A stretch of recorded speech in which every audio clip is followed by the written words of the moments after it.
ಈಗ ಮಂಗಳಾಷ್ಟಕದ 2 ಶ್ಲೋಕ ಪುಟ್ಟ ಬಾಲಕ ಸುವೀರ ಕೃಷ್ಣ ಇವರಿಂದ.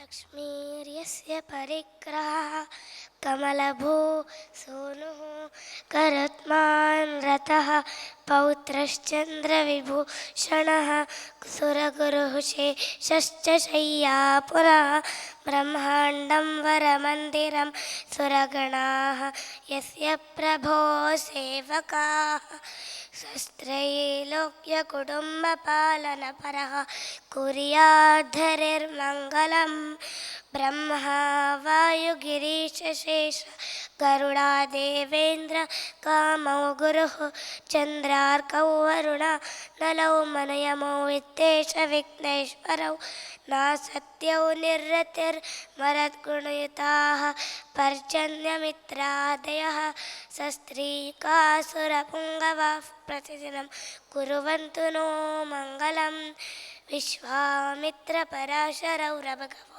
अगस्त्यः पुलस्त्यः क्रतुः श्रीमान् अत्रिमरीचुचत्यपुलः स्टोङ्गिराः माण्डव्यो जमदग्निगौतमभरद्वाजादयस्तापसाः श्रीमद्विष्णुपदाम्बुजैकशरणा कुर्वन्तु नो मङ्गलम्.